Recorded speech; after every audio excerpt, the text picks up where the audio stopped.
Hi guys, সবাই কেমন আছেন? আজকে আপনাদেরকে দেখাবো ডিজিটাল প্রিন্ট মেশিন দ্বারা কীভাবে প্রিন্ট করা হয়। কতটুকু দেখাতে পারবো জানি না।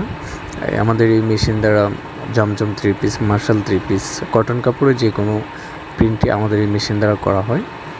এবং এই মেশিন দ্বারা যেভাবে আমরা প্রসেসগুলো করি এটা দেখানোর সম্পূর্ণ চেষ্টা করব। কতটুকু দেখাতে পারবো জানি না। তো ভিডিওটি ভালো লাগলে অবশ্যই ভিডিওটিতে লাইক, কমেন্ট এবং শেয়ার করে দেবেন। আর আমার চ্যানেলটাকে একটু সাবস্ক্রাইব করে দেবেন। তো আমরা প্রথমে এটা কাপড় লাগিয়ে, একদম হোয়াইট কালার কাপড় থাকে, কাপড় লাগিয়ে তারপর প্রিন্ট করা হয় সুন্দর করে।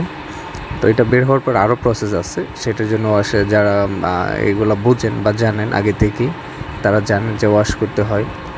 তো আমরা আপাতত শুধু প্রিন্ট করার বিষয়টাই দেখাচ্ছি। এবং আমাদের এই মেশিন দ্বারা খুব সুন্দর করে 3 পিস শাড়ি, মিঠাই শাড়িগুলো যেগুলো অনেক চলছে বাজারে, এখনও চলে, শুধু মিঠাই শাড়ি না, কটন কাপড় যে কোনো শাড়ি আমরা এই মেশিন দ্বারা প্রিন্ট করতে পারি খুব সুন্দর করে, যত্ন করে।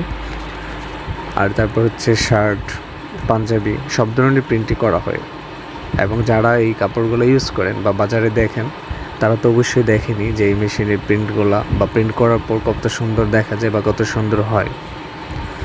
তো আবার বলছি, আমার চ্যানেলটাকে সাবস্ক্রাইব করে দেবেন, ভিডিওটিতে একটা লাইক করে দেবেন। সবাই ভালো থাকবেন। আল্লাহ হাফিজ।